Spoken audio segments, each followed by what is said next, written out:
Hey everyone, it's Dez and Marco with After School with the Admins.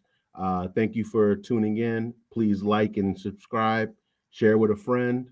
Here's our newest episode.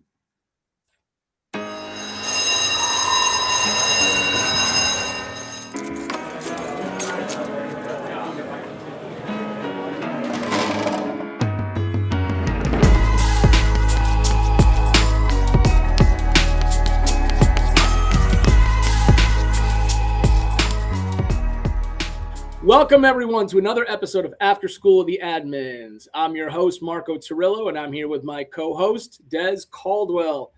And we are lucky today. We have a great person involved today. This individual has been in all sorts of areas of education and is now the CEO of NASSP.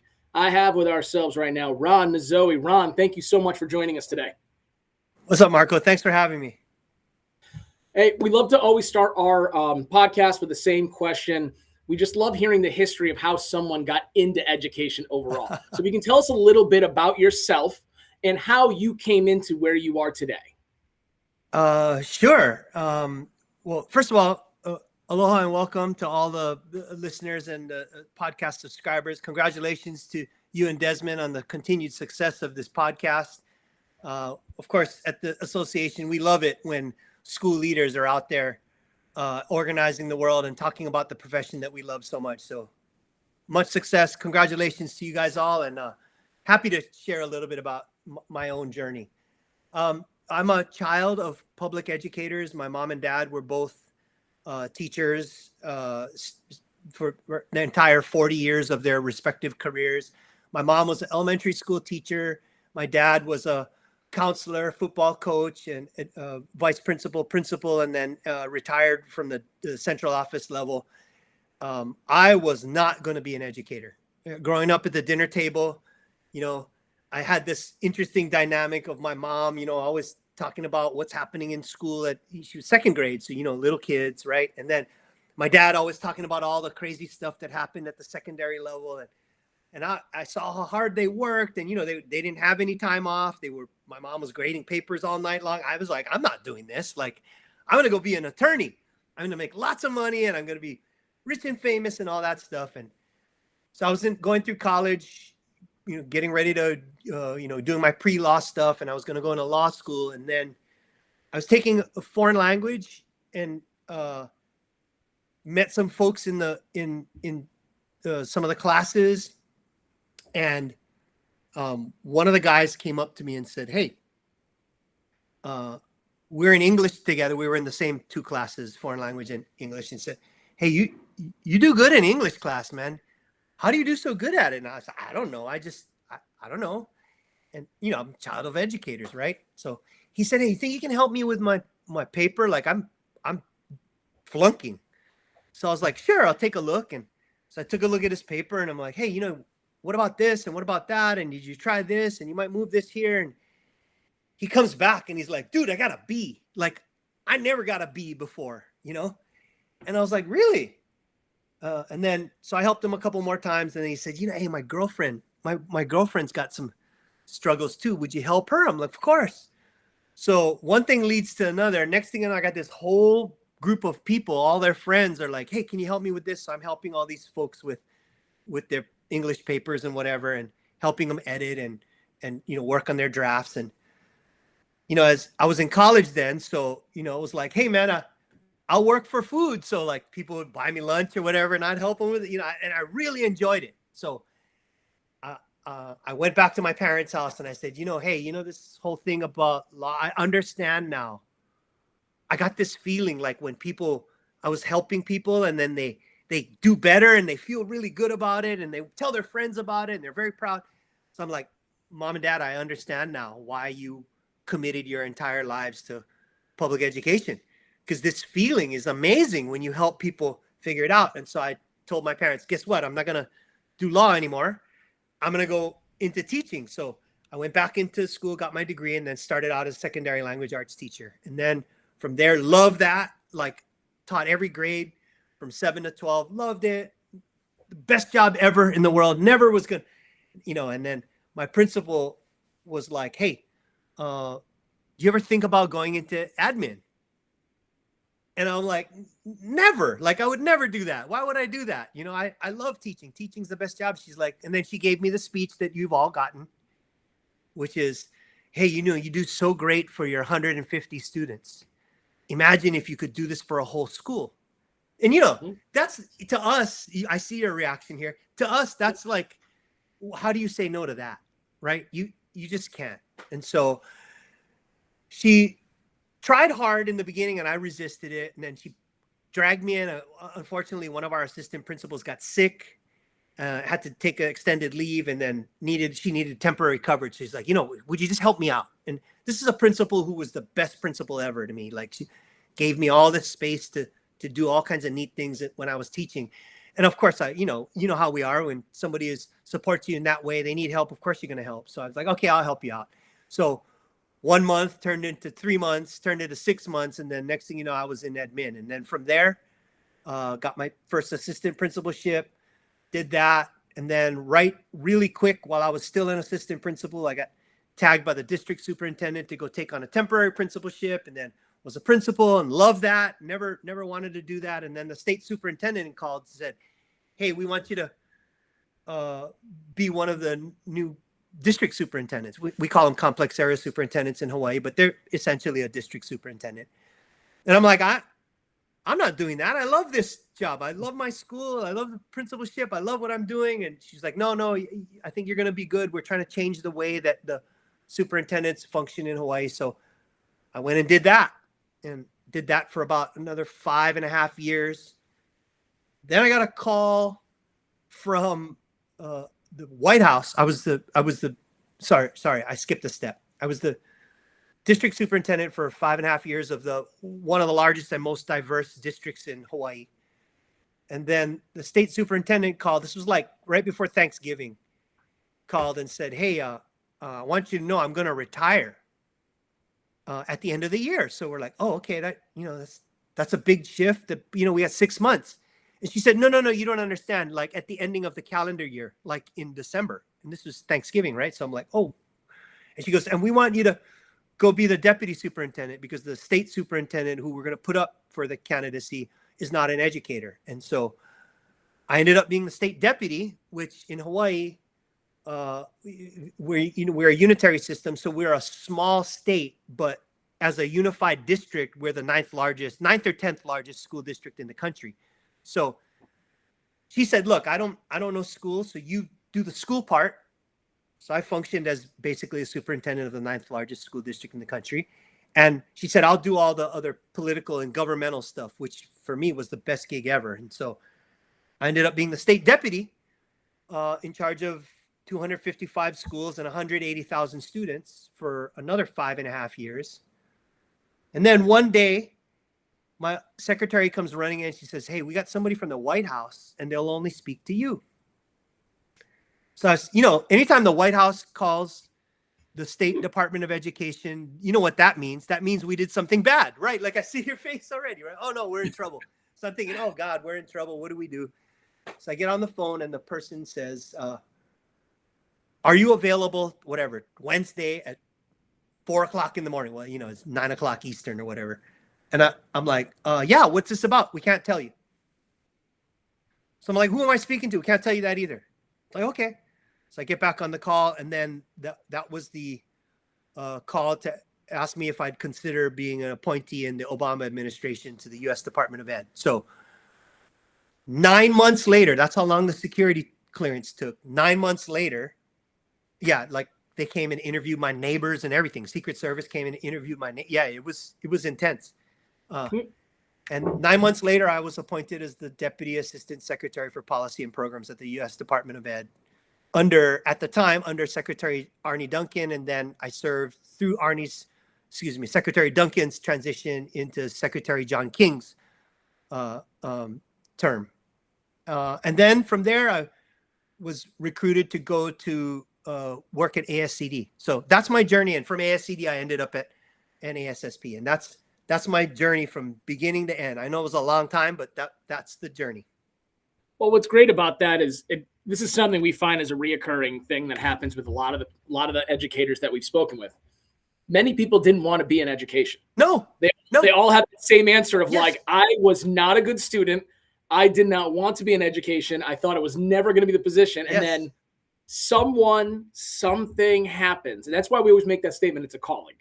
Like, you don't realize it until something happens or someone nudges you toward it or someone tells you, no, it's you. You have to do this. And then you find the spark, you find the want, and it sits inside you. And you're like, I don't get this feeling anywhere else. I've got to be able to do it. No matter how stressful, how hard the days can be, there's no feeling like it when you do it. And I think we found this as an interesting story, that there's always that thing coming through. Even for the ones that from beginning said that's what they wanted to do, it needed something to push them into exactly where they needed to be at that moment. But almost all of these admins that we've spoken to, whether they were authors who've written books on it, or they're elementary, middle school, high school, almost all of them were like, I was not a good student. I didn't want to be in education. I didn't think I should be in education. And then someone, some way helped me, found the way, and got me to where I needed to be. And it's fascinating to hear that. This is such a special feature or facet of our profession, is all of us were that person that someone else. I say this all the time when I address our members in the field. You know, every one of us every single school leader in that room was that teacher on their campus that their principal came up to and said, hey, Marco, I need this thing to happen. I need it to be perfect. I need it to go really well. I'm counting on you. Can you do it? And you probably were like, what, me? Are you kidding me? I'm just a something. And they told you, no, you're not just anything. You're important. And, you know, it's this feeling that someone else sees something in us that we don't see in ourselves, or we don't know we're capable of, and they push us to that next phase. That's like common across all of us in the profession. And it really speaks to the humbleness of principals and assistant principals. You know, nobody thinks that they've arrived and this is their thing. Everybody's like, no, I can't be me. I'm not ready for all that. And I think it really does, because it's based on people seeing what folks have done at the level that they're at, and then seeing that there's more in there for them. I think that's such a special facet of our profession, because it really is the raising of the next generation, you know, from one generation to the next. Yeah, I agree. I think you find, at least I always say it's just interesting to see who are the individuals that can connect and get other groups together. It's usually not that individual who was the front of the class, did everything right. Yeah. It's that individual. And the way I was putting, I tell people that I think that's why sometimes you think of like who struggles the most with the individuals in classes. It's usually the individual that never had an issue with education. They don't understand. They can't connect why a student in the back of the room wants to fool around with a friend rather than read the literature they're doing or finish the lab they're doing. Like an individual like myself, who I'll be honest, I struggled. I fought to get the B's that I got. But at the same time, I was that kid in the back of the room that needed someone to help keep me on track. Yeah. I relate to those kids. So when they come to my office, it's a simple conversation I can have because I'm like, I know where you are. I know where you can be. And I can see the path you got to take to get there. Yep. But for others, it's more of they're just not doing the right thing and they don't get that. And I think that's why you find like individuals like yourself who said like, you turn to that kid who's like, I'm going to flunk. Can you help me? And you're, instead of just saying, well, no, you should have got this. You were like, yeah, I got you. I'll help you out. Right. And then came and you're like, sure. What do you want? What do you want to pay me? Like, buy me a Pokeball. I'm good. Like that's all I need. Like, you know what I mean? It's like, it's that simple conversation that gets you to now go, I'm ready for the next piece. I can do this. I can go on and keep helping. And like you said, you were ready to be a lawyer.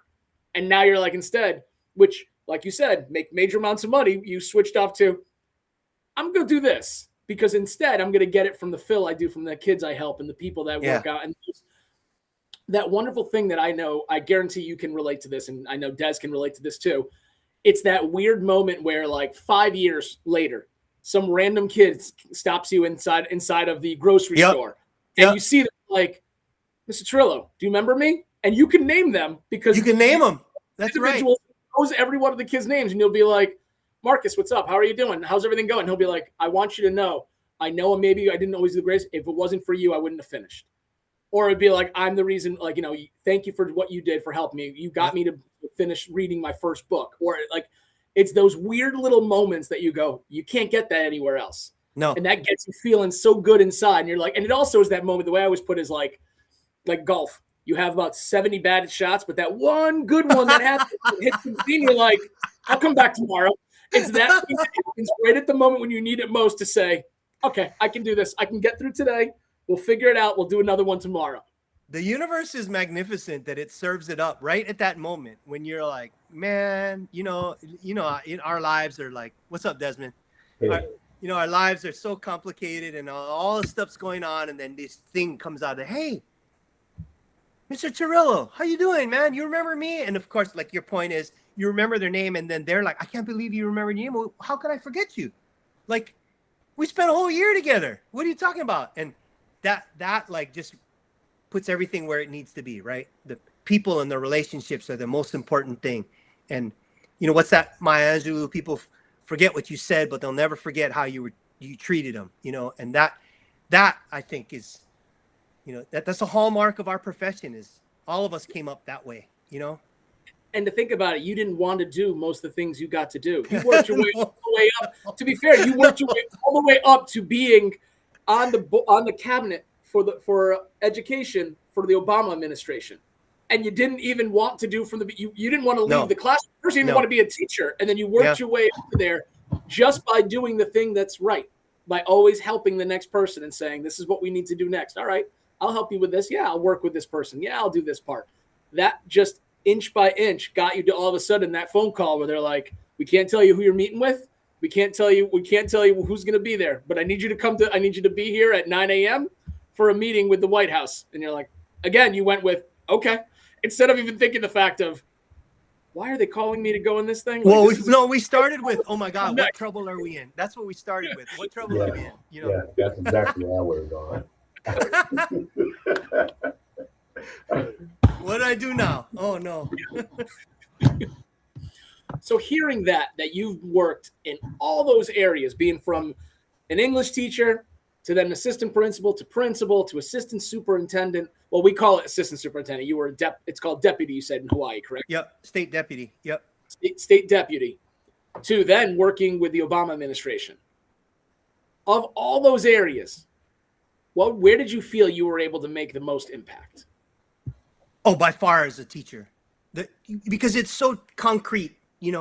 I'd like to believe that I've helped others in other capacities and uncovered people doing amazing things and brought them to light and all that stuff. I'd like to believe all that, but really, the most concrete,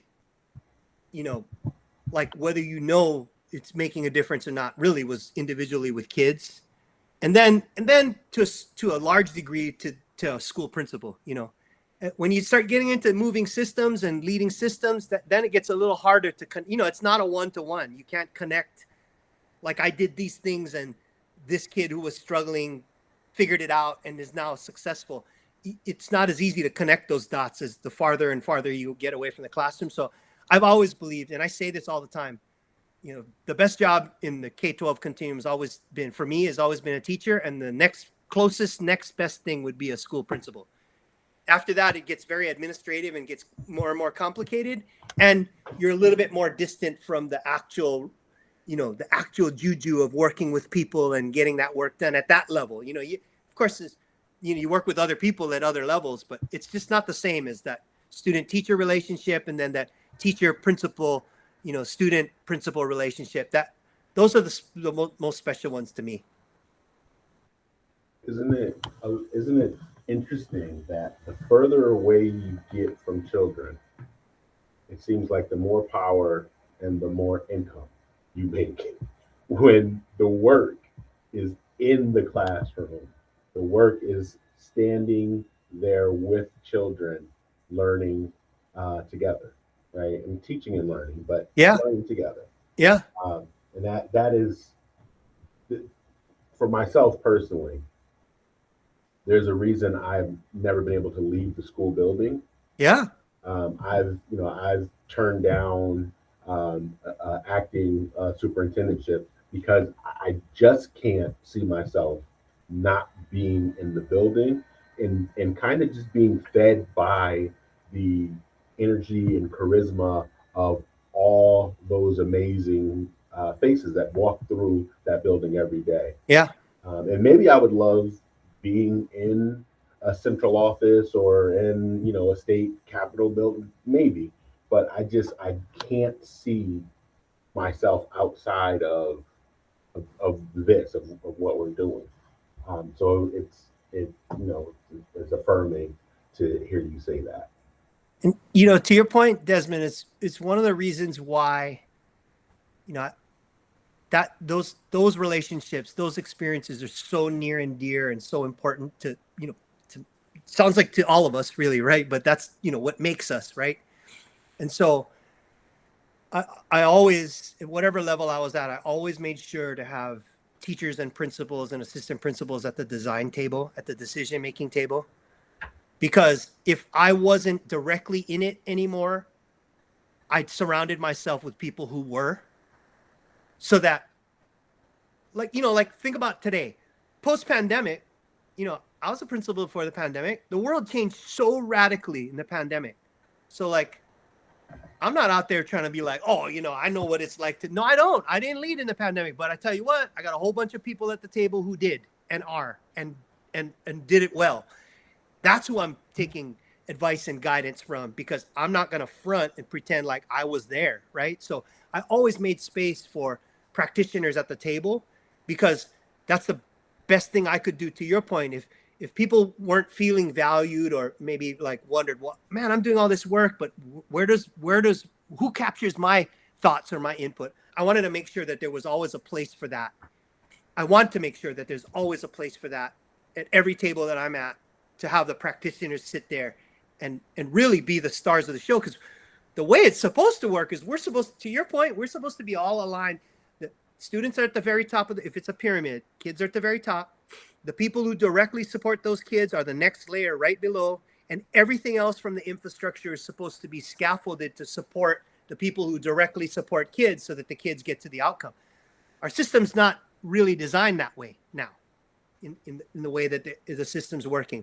So what are some ways to make sure that those folks are at the table? Is, well, anytime I'm at a table, that's the table that they're invited to. That's the way I think about it, because how else are we going to get the actual practitioners' input if people don't actually? It's one thing to do a survey and collect the data and to report that data. It's another thing to have them actually sitting at the table, giving their real life experiences and real life input. And so that's my way of filling that bucket. Because I'm not that anymore, that's how I keep in touch with it. Well, I think sometimes, at least for me, the way I'd put it to kind of that feeling, why does you may be there, is that when you're in the building, you see the process of the students change till the ending outcome. So you think about when an admin, when central office comes in for graduation, they're there on the most happiest day. All the kids are smiling. Everyone's get it. But the thing is, it's a great moment, and it will always be. But you sitting there know what Johnny went through from 9th grade. Right. Get to that step. So you get that little bit more of pride in your stomach to kind of go and this is a moment to see this kid get across. And you almost want to stop sometimes, be like, can you guys just take a second and think about what this child just went through to get to here? None of you know this. I do. And that's why I'm here with tears in my eyes for the kids on this stage with me. Yeah. It's almost the process of the baking of the cake. You know what it took to get to that level to make it. Other people get to enjoy it when they're at the party, but you know everything that went to that moment. I think that's why sometimes it might be a little hard to want to leave, because you'll miss that piece, that piece of seeing all of it, and just all you're seeing is just the end outcome, not the struggles and the process to get to there that everyone put in to make. Yeah, and for me, I'm selfish. I want to be there. I was there for that process, right?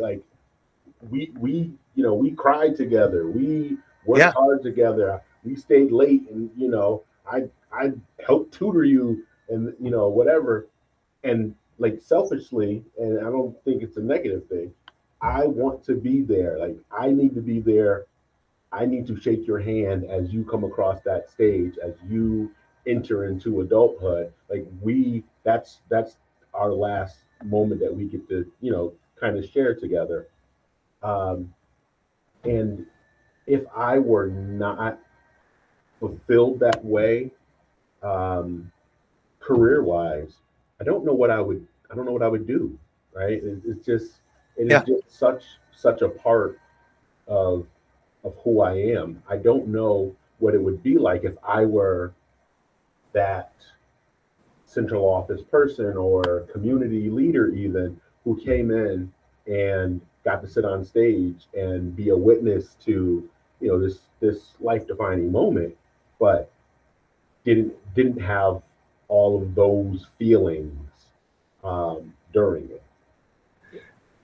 Desmond, forgive me for this, but I really want to hammer in on this point that you're making, because this is where I think we're disconnected. The system has we got major improvements to make to our current K-12 ecosystem, right? Pre-K to 12 ecosystem, because this passion and this deep personal and professional commitment that you're speaking of here, like I couldn't think of something that's more special than that. Right? So our system should be set up to further that and grow it and elevate it, right? Like, and feed it, because we want every single educator to have that kind of commitment to the students they serve. Doesn't matter what capacity, whether you're paraprofessional, you're the office clerk, you work in the cafeteria, you're on the facilities side of the house. It doesn't matter, right? We want every single person on a school campus and in a central office to feel that commitment to the kids. And so that's where we've got hundreds of thousands of school leaders across the country that have this orientation to do it. But it's kind of like currently, in spite of the system, you know what I mean? It's not like everything is set up to further that and feed it. And this is one of the most important things about education, is it's so personal. You need that personal commitment. You need the people really investing in true relationships at every level, whether it's teacher to student or paraprofessional to teacher or principal to teacher. Those relationships have to be so solid, because the work is so complicated and so high stakes. Like, forget about testing. We're talking about life trajectory, right? Like, I mean, you guys more than anybody should live this life. So, like, we should be organizing our entire efforts around, first of all, every kid has amazing possibilities in them, right? It's just our job to know them so well to figure out how to bring them out, right?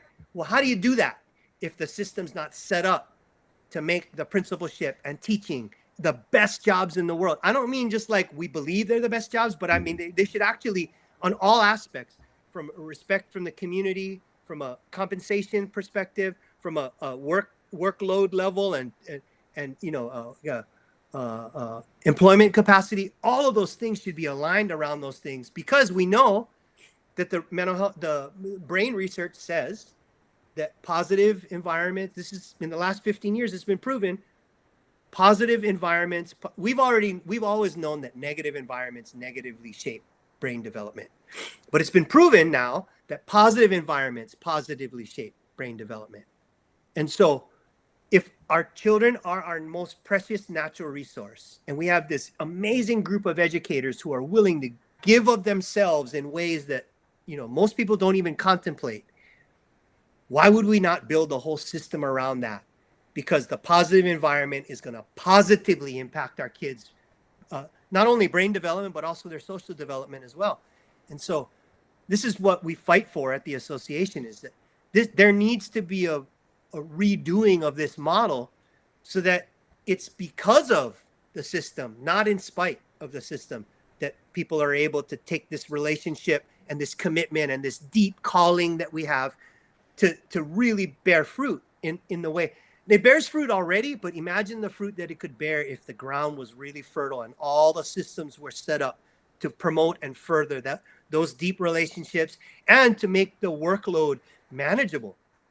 Like, people don't talk about it in a way, because principals are very humble, but the workload today of a principal is ridiculous. The workload today of a teacher is ridiculous. We expecting these people to do everything, and the people will do everything. Problem is, can we support them in a better way, so that you're not like sacrificing your life to give to others, but actually it becomes part of your life to give to others. So I'm on my soapbox now, fellas, but No, I think you we're all guys- on the same page. I loved it. I loved it. Yeah, no offense, you Because guys even of instead of despite of. Yeah. like right now, I just did based off of you guys. I started writing down my notes from my first activity in August for my staff, where I'm planning on putting out the pictures, the seniors. So we do on the very last day of school, we do what's called senior walk. All the seniors from the high school come back down to every elementary school, and they walk through the Nice. and then they do the middle school. So the ones they went to, because we have 2 middle schools, 4 elementary schools. So every kid gets to walk through the halls one last time before the day they graduate in where we go to graduation, to see all their teachers again, to see it all again. Nice. Final. It's a beautiful day. It's a great moment. Yeah. But one of the great things I always love about that moment is hearing the teachers talk about how much like they remember the great times with those kids at that time. And I always laugh with them because I'm like, that's not the way you thought sometimes back when they were in your class. No.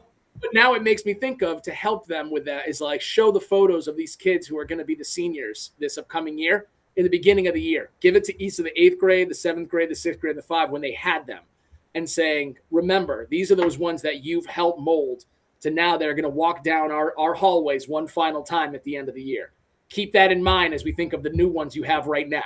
Because those same kids that might be getting under your skin, that you're helping, you're building, will be here 4 years from now, walking our hallways because of you. So remember those moments of where it's at and see if we can get it. So like these things are like, and Des and I say this all the time, it's like, this is like professional development for us. When we start talking with individuals, we start getting into it, we start coming up with some ideas of things we can do and hearing from other people, because it's just such a great thing. So Marco, check this out. So we talk about 6 degrees of separation, right? So I haven't told you this yet. So I go to visit my daughter on her college campus, like take her out to brunch. One of her friends, I take her out with us, and we're just sitting around talking and chatting. Turns out she was one of your middle school students. So she did not stay. She went to a magnet school for high school, so she didn't come back and get that experience. But we get to talking, and I'm like, oh yeah, I know people in your town, and one of my good buddies is at the middle school, and so she found out that you're now the principal of the middle school, and she was like, what? she was so excited, and she goes on to her and my daughter talk about you for the next I don't know how long, and all great things, but if going back to the impact we have on kids, can you imagine if you didn't have a good impact on her, and how awkward brunch would have gotten? They're just sipping in the corner, like just going, let's just move on to something else. Like, let me give him a call and tell him about himself. So I've been waiting for an opportunity to tell you that. That's a Hawaii thing for us, because we're so small, and being in an island state, you're gonna run into those people again, right? And everybody knows everybody, so like you best be good, because then somebody knows your auntie who knows your uncle, and it's like, hey man, that guy was no good, dude. He was not nice at all. He was a jerk as a teacher. No, you can't do that. You got to be good. It's so good. It's a different kind of accountability, right, Desmond? Right. It's the where you grew up accountability. You got to be right, But you got to love that. And again, I think that goes back, and think about it. We're still talking about the very first question, just going through your basis of what your storyline is that got through. But like, this is the kind of stuff that really is what makes education great. Yeah. And I don't think sometimes we highlight it enough to let people know. I'm like, this is why we did it, why we do it. Like, we get bogged down, like you said, in the day-to-days of everything going on. And staff have 1,000 more things to do than the staff maybe in the 1970s had to do, or like in the 80s and 90s, and like admin's the same thing. But that feeling, that reasoning hasn't gone away. It's still there. And it's still the same thing. It's going to keep on pushing people to move forward in the education world. And we'll still keep on finding the right ones because they'll keep on popping up here and there, and they'll make those decisions. Maybe not right away, but they'll make those decisions later on in life to be like, yep, I'm ready to be a teacher now, and this is what I got to do. And we'll just keep on taking them and keep on helping out kids one at a time. Well, I think principals today are doing a really great job of, going away from that, the traditional authoritative principal who was not approachable, kind of, the old way, right? Like this figure that was up there. Now it's much more like in the mix with people. Yeah. Principals, assistant principals doing a great job of like modeling for kids. Like, hey, no, this job doesn't have to be a very stiff, authoritative one. It can actually be a really fun, engaging one. And the best people to exemplify that are people who are like living it, right? Like you can't give somebody a brochure and it's going to convince them that principal can be a real thing. Like you can be yourself and you can really be a fun person and really be in it. Like the best way to do that is through modeling. And I'm a firm believer of principals are doing a good job of showing folks that, there is another side to the principalship. Part of it is everybody's so humble that no one's going to go out there and floss like, I did this, I did that. We don't do that. That's not how we roll, right? It's like, no, I've got a great team. It's a system. My district's very supportive. We're always like that. And I don't ever want to lose that. But at the same time, we do have to your point, Marco, we do have to talk about it a little bit more so that people understand there's way more to this than what meets the eye. And we don't do a good job of that. Like, if you watch a professional sports game, they got analysts that tell you all about what's happening in the pre-snap count, right? Like, this is what's happening. And we don't do that in education. You just show up and turn this thing into magic. And people are like, oh, that was an amazing ceremony or it's an amazing thing. And they don't know half of what went into the work. And we don't tell them, right? Because this is not how we roll. But it would be interesting if we had some color commentators to be like, well, what you're seeing now is not really what's happening. The principal's actually, these are the 20 things that is going through the principal's mind right now while they're smiling at you and giving you a straight face. Like, it's interesting how we just keep that all internal. And because it's just we don't think of ourselves in that way, that we don't think of ourselves as special and that we're actually just trying to help everybody figure it out and trying to put the systems in place so people can be successful. That's worth a lot in my book. So I'm just going to, until I'm told otherwise, I'm going to just keep trying to promote that so people understand, no, this is way more to the work than they will let on to you. But that's not because they don't know or they don't feel comfortable sharing it. It's because they're very humble. Well, hearing that, because I know as you mentioned quickly in the very end, that you're now, as we said, CEO of NASSP. Yeah. Can you give us a little understanding of what it is? And then also, how is that helping out educators to be able to find these positives? Sure. Well, 109 years ago, a group of principals got together, a group of secondary principals got together and said, hey, they were actually part of, it all goes back to NEA, actually. And a group of principals that were then part of NEA said, look, this is different. Principals have different needs than teachers, and we should form a group. So 109 years ago, they formed a group, and that small group eventually grew into became separate from NEA, became a separate, obviously we're not a union, became a separate organization. And for the last 109 years now, the National Association of Secondary School Principals has been a membership organization governed by its members in service of elevating school leadership at the secondary level. And so that's what we do. We bring principals together for professional development. We elevate them through advocacy and make sure that principals, practitioners are at the table for decision-making, high-level policy and funding decisions at the federal government level. We provide professional networking and support for members. We provide some assistance if folks need legal help. We really create the biggest benefit is a national network of school leaders. So, we're so inclined to think that we're the only ones navigating. We all talk about this. No one knows my school. My school demographics are unique. No one has the same demographics as me. Nobody has the same, I have 49 languages spoken on my campus. Well, guess what? Like people might not have 49 languages, but they got a bunch spoken on their campus. And we're all navigating these similar challenges together. So we bring everybody together so that people can see we're actually a lot more similar than we are different.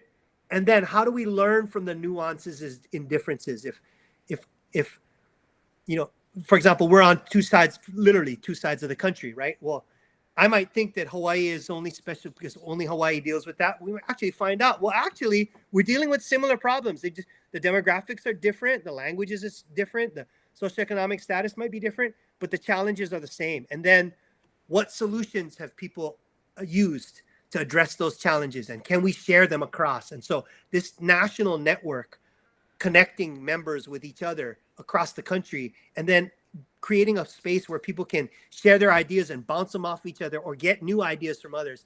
That's like the thing that really excites us the most, is really bringing this huge community of school leaders together so that, one, if you need ideas, you can get them. If you need a thought partners to bounce ideas off of, you can get them. Or if you have solutions, you know, Desmond, you might have done something at your school that you just do because that's what you did it 5 years ago and that's the way you do it. That might be the thing. If I'm in another state, that might be the one thing that I have not figured out that will unlock my school's success trajectory. You just do it because that's the way you did it and you came up with it, and you know that's how you roll. That might be the answer. You know, forget about all these other consultants and contracts and all that. I might just need to talk to another principal and find out, hey, this guy Desmond Caldwell did this stuff that solved this problem. I'll take the idea, make some tweaks to it, and try it out. Next thing you know, my school's moving forward. I'm on a great trajectory. Didn't cost me anything to get that information. And it gives me a shout out. Now I got a new friend. Desmond Caldwell helped me. If it wasn't for him, I would have never figured this out. You know, like, this is how we build each other's professional network and professional library of knowledge, skills, and dispositions, by just talking to other people who living the same life.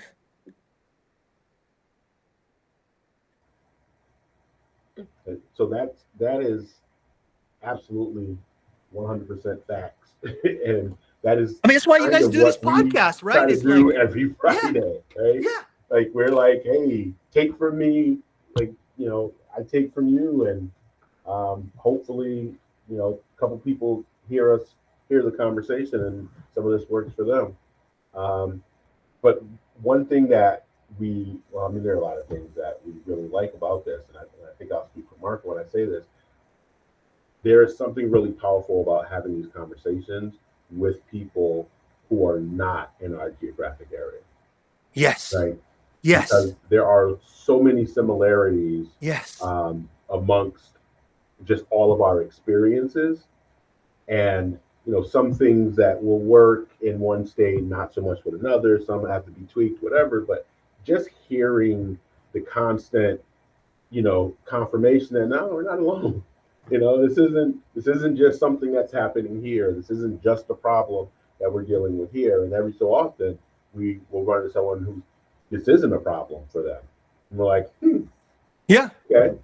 So let's tell me more. Why, you know, like, was it ever? Did it just never, you know, happen there? Has it not gotten to you yet? Yeah. Is it coming from us to you? Like, how is this working? But that, you know, there's so much power in being able to connect with other people.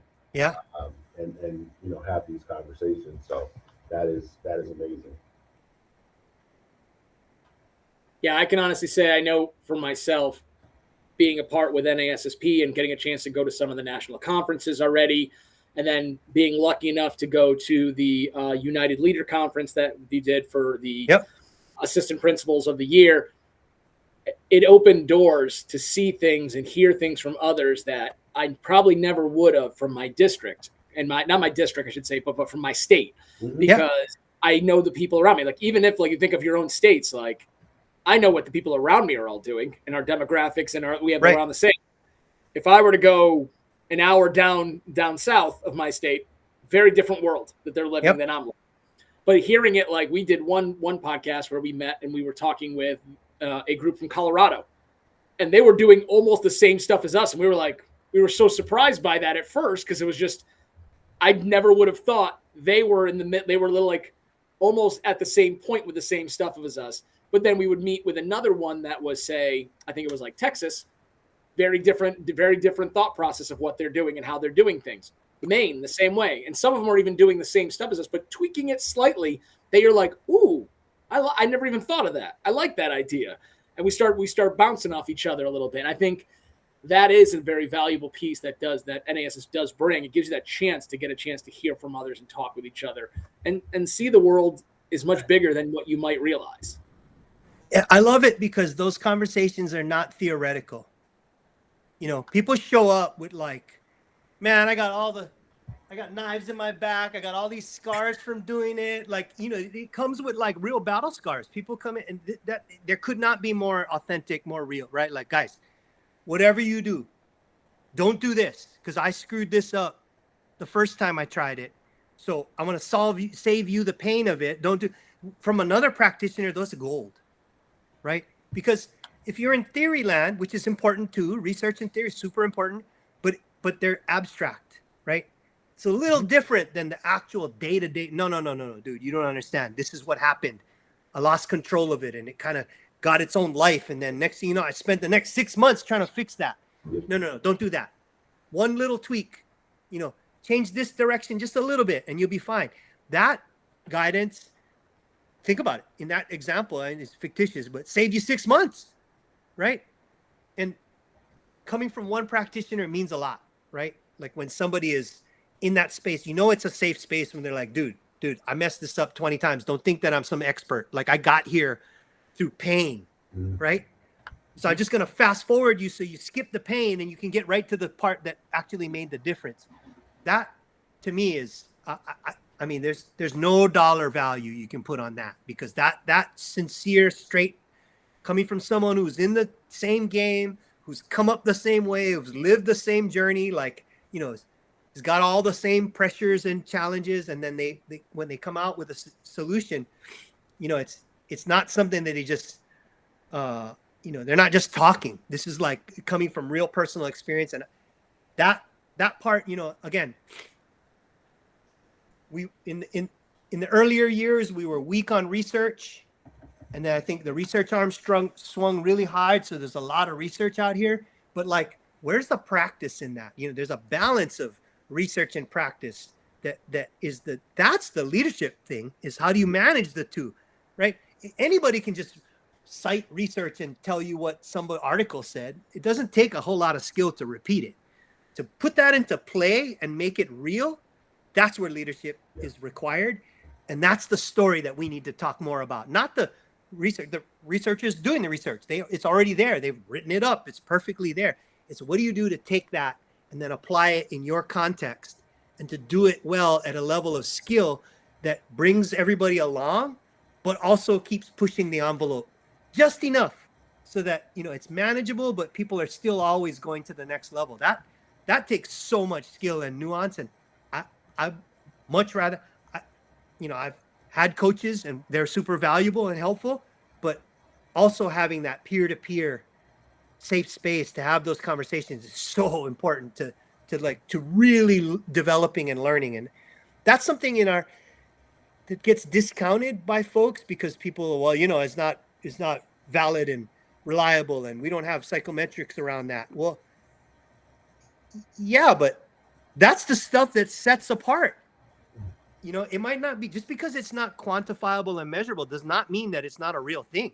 It means we need to find better measurement tools to figure out how to measure those things, right? So just because it's not easy, you know, it's not a multiple choice test, that's very easy to score, right? Same thing like an essay, much harder to score an essay than it is a multiple choice test. Well, where are you going to get more information, out of the essay or out of the multiple choice test? Same thing, right? Like just because it's hard to assess the reliability and validity does not make it insignificant. And I think this is where I think we're getting there. We're right sizing it a little bit so that it's not just about theory and research, but it's also about practice. Yeah, we can't think of kids as variables and constants always. No. To what's written on the paper to prove that it worked or not. Sometimes we've just got to see it in action and see how it goes. Like we can use that to start. Like you said, you want to first make sure, like, yeah, it has some legs to it. It has some understanding behind it on what you're looking at for the research. But then after that, it's got to be, is it actually work when you put it into practice? And can we see it actually what's working? And it's gotta fit your school too. You know what I mean? I think that's why I think your talk matters a lot too, because it may be someone you're talking to that's, you're like, all right, this person's from, is from Idaho, is showing me their version of, tiered 1 instruction, but they're doing it in a school with 200 kids who have 3 kids who are below reading level. And it's like, and they have, like you said, only maybe 3 multi-language learners inside there. Well, I can hear it. I can see about, like, that's a great idea. I wonder if I can put it, but it might not match to what I want to see. But then maybe I might speak with someone in New Mexico, and now I'm in New Mexico, and the person's like, well, my school's 1,000 kids in it. I've got 17 languages being spoken. I'm doing it. Here's what I did. I did actually similar to what he did, but here's my small tweaks I did on mine. And this is what the success. And you're like, okay, my school's in the middle of the 2 of those. I can probably figure it out from there. So I think that helps with those conversations, having them with 2 different individuals. Yeah, there are responsible ways to get it wrong, right? Because you're not always going to get it right. Bro, that sounds like a chapter in a book, Desmond. But we're waiting for his to come out. Every couple episodes, I'll drop a chapter. But there really is. We're right. Let's take it to baseball. If you're not cheating, you're not trying, right? Like we're going to get it wrong because we are trying to get it right. Yeah. Right? We know that there are plenty of things that are not working in our spaces. We can keep doing those things and keep making small tweaks to make them not work better, or we can say, let's try this other thing. Yeah. And let's be responsible, right? Yeah. We're not going to, I'm not going to throw away an entire 4 years on something that I just got wrong, and this graduating class just never got this thing that they should have gotten over the 4 years. But let's be responsible and say, we're going to try this, right? We're going to try to teach algebra a different way with a select group of students. And in doing that, we are going to make sure we have additional supports, and we're going to make sure we have a support plan if this is not working. But we know that if we do it the way we are currently doing it, X% of students each year do not pass this class. Right. Which leads to X% of students each year either not being promoted or ultimately not graduating on time.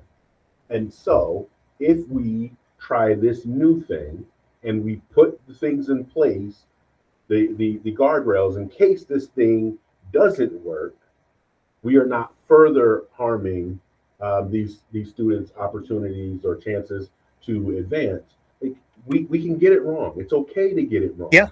Yeah. But we have to do it responsibly. Yeah. Because we are dealing with, and we say this all the time, we are dealing with the most important people in other people's lives. Yep. Right?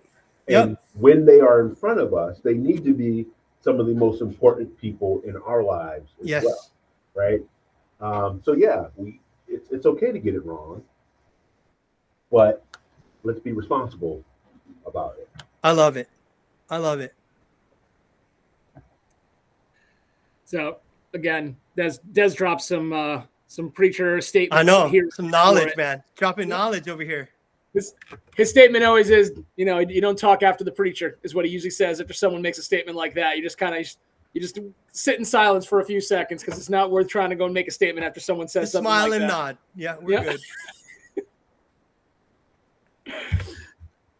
Well, Ron, I got to say, like, this hour has flown. Like we are already almost to the end of our conversation. Yeah, they go pretty quick. We'd like to always ask a question of our guests. If you can give one piece of advice to a person who's either looking to become an admin or is a year one admin, what would you tell them? Well, I'd say 2 things. Number one,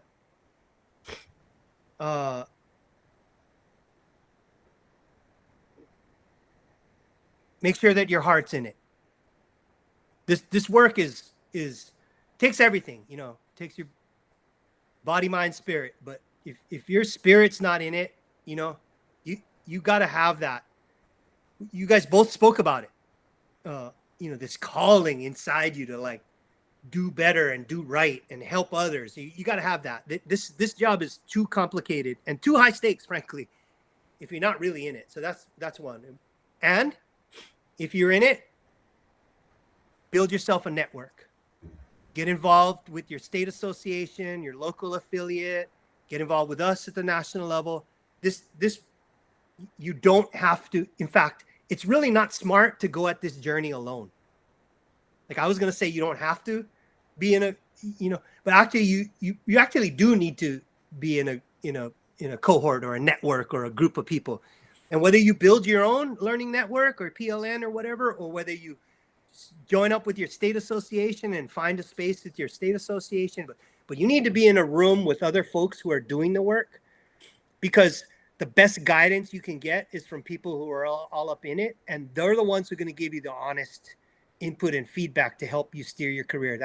And I guess the real close third to that is be really careful about who you solicit advice from.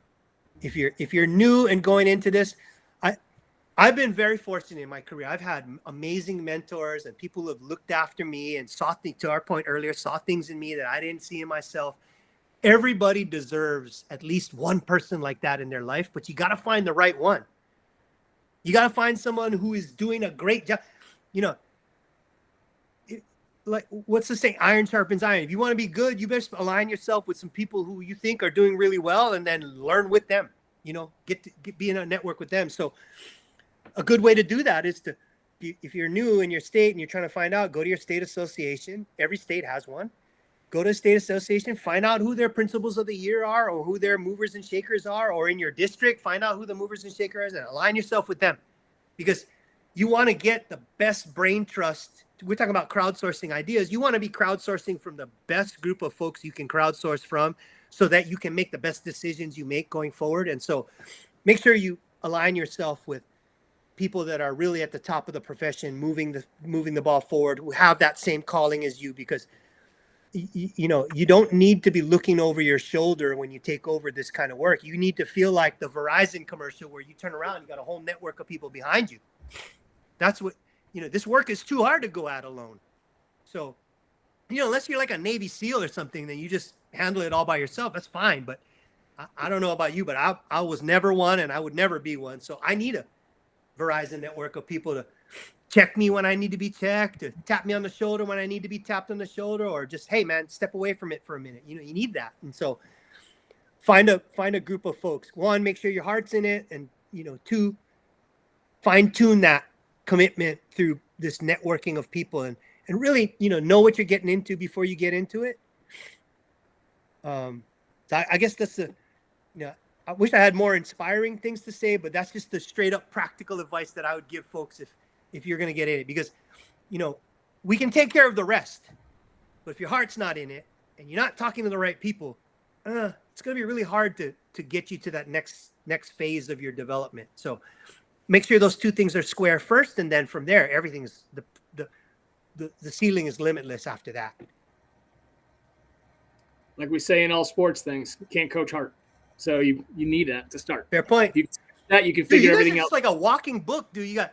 You can't coach heart, and then brother Des over here is dropping knowledge on everybody. I mean, for real. Like, I'm really thankful that people have this podcast. That you guys talk about real stuff. It's good. This is, how else are you supposed to know if you don't know folks like you? You know what I mean? Well, it's one of the reasons why we try to do what we did. Like, we started it as in just two guys who were talking one day saying about how, let's try one, and let's just talk about what's going right in education, because we hear enough of what's going wrong. Yeah. And we all understand it. And I think, again, to go back to your original statement about the negativities are all there. Like, we don't push the positives. And we've had this opportunity, it started off with just the two of us talking back and forth, and probably about 3 listeners at that time. And then it got to a point where we started getting some guests to come on, and we started getting individuals from all across the nation and got a chance to really hear different perspectives. But everything was always just a positive one about why we love education, and why even when it beats you down, you still find a way to find the positives to understand why it's important what we do and how we keep building. And I think it helps a lot of us, and hopefully it helps individuals that are listening to this keep on going on and finding things in these conversations, pieces to understand, words of wisdom, advice. Des and I don't know everything. Des knows way more than I do, but I know, I'm more of a listener. And I think the idea of hearing it from multiple people, multiple areas is always so great. And we just get an opportunity to do it through a conversation. Well, I'm a big fan of the practitioners leading the conversation. And so, fellas, props to you guys, and much success continued going forward. If there's anything that we can do at the association to get more people involved, with you, and this is great. I'm a firm believer that there's so much ground to get. Desmond, you were talking about this earlier. There's so much ground to cover. We could all be in 100%. It still wouldn't be enough. You know what I mean? Like, that's the scale of this work. This is the importance and the scale of this work. So, hey, man, the tent's huge. We want everybody in it. Like, this isn't about politics or zip code or any of that. This is about a shared love of helping people figure it out and be the best version of themselves. And how do we get in a room together and talk about these things in a way that is safe and organic and super productive? So anything we can do to support this work, fellas, you count us in, because I'm a firm believer in supporting this kind of effort. It's, as we say at the national level, strong local equals strong national. So the more that there are folks like you doing this work and raising awareness and bringing people together, the better off the profession's going to be. And ultimately, the better off the kids are going to be. So keep doing your thing, fellas. This is great. It's really great. Thank you. Appreciate that. Any final words that you have, Ron, that you'd like to say? Anything you'd like to plug that you have coming up? Talk a little bit about NASSP, any events, something of that sort. Well, July 1, you already know, but July 1, our members reached out to us in October and said, hey, our state association, 34 of the states are K-12. Their principal associations are K-12 organizations. So members reached out to us and said, hey, if our organization was to align with only one national organization, would you welcome elementary leaders? And so our board contemplated it. We put it out to a member vote. Our members voted overwhelmingly to do it. So July 1, we are welcoming elementary leaders now, pre-K through 12. Everybody's welcome.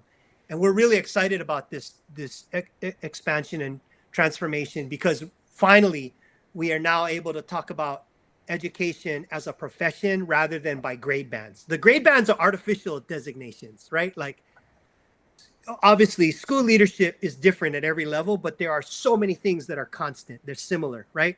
So let's work on leadership across the continuum, bringing together where things are similar. And then for the discrete spaces, for early elementary, upper elementary, middle level, high school, let's create separate spaces for those folks to talk shop in those level specific areas, so we can have both conversations about leadership across the whole continuum, as well as the topic specific needs. And so we're super excited about that. If you folks that are tuning in don't know about it, tune in, ask around at your state association, come check us out.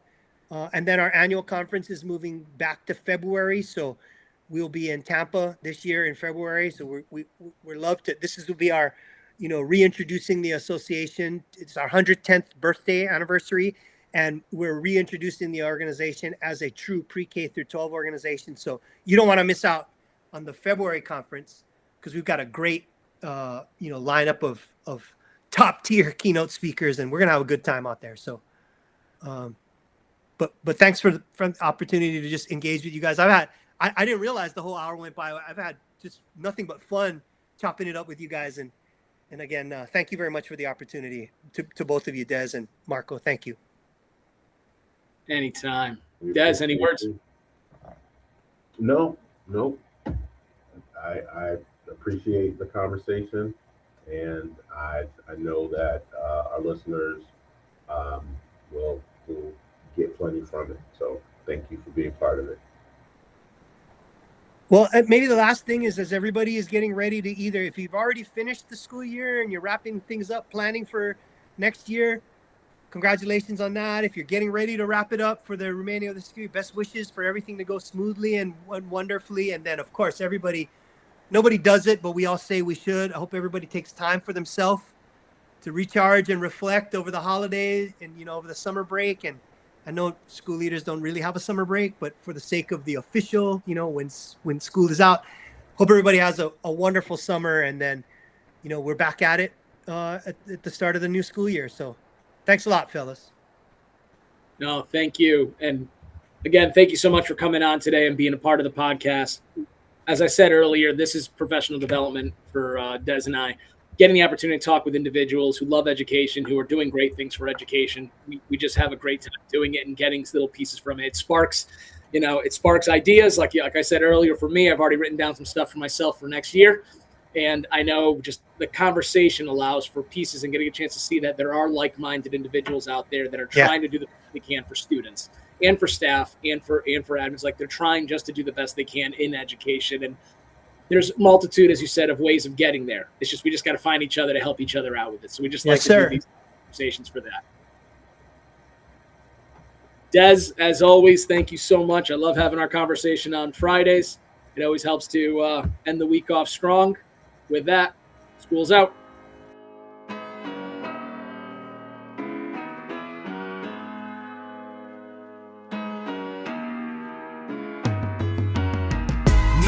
You all will be missed. Until then, I gotta blow you a kiss. Until we meet again on that other side, this my rhyme. We all love you to the end of this time, always.